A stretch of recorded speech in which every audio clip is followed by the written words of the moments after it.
বিদ্যাসাগর বিধবা বিবাহ আইন প্রচলন ও নিজে দাঁড়িয়ে থেকে বিধবা বিবাহ দিলেও শুধুমাত্র এর জন্যই আমাদের কাছে স্মরণীয় হয়ে আছে ঠিক তা নয়। তিনি রোদ বৃষ্টি উপেক্ষা করে গ্রাম বাংলার বিভিন্ন গ্রামে ঘুরে একখণ্ড জমি কেউ দান করলে সেখানে চাঁদা তুলে একের পর এক বিদ্যালয় স্থাপন করতে শুরু করলেন।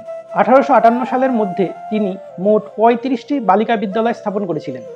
এই বিদ্যালয়ের নির্মাণ কাজে সেই আমলে তিনি নিজের সঞ্চিত পুঁজি থেকে প্রায় 3,500 টাকা খরচ করেছিলেন। বিদ্যালয় স্থাপন হলেও বিদ্যালয়ের শিক্ষকদের বেতন ও পরিচালনার খরচ তৎকালীন ইংরেজ সরকার চালাতে অস্বীকার করেন। বিদ্যালয়গুলি যেহেতু তিনি নিজে স্থাপন করেছিলেন, তাই ইংরেজ সরকার বেতন না দিলেও তাকে তো দিতেই হবে। এমতো অবস্থায় বিদ্যালয়গুলি বন্ধ হওয়ার উপক্রম হলে তিনি নিজের প্রেসটিকে বন্ধক রেখে বিদ্যালয়গুলি সচল করেন। একদিন বিদ্যালয় পরিদর্শনে গেলে তিনি শিক্ষার্থীদের প্রশ্ন করেন, কিভাবে সূর্য ওঠে আর কিভাবে অস্ত যায় বা কিভাবে দিনরাত হয়।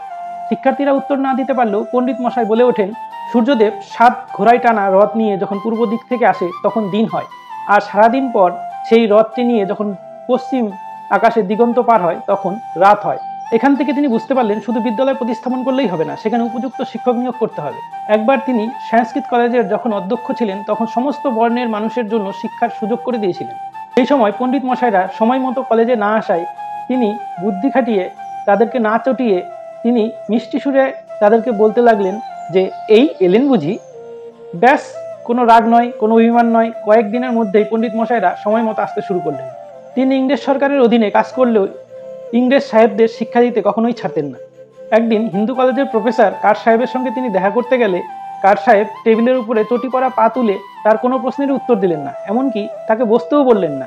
কোনো রকম বিরূপ মন্তব্য না করে তিনি এই অপমানটি মাথায় রেখেছিলেন। ঠিক তার কয়েকদিন বাদে কার সাহেব বিদ্যাসাগরের সাথে দেখা করতে আসলে বিদ্যাসাগরও তার সঙ্গে অনুরূপ আচরণ করেন।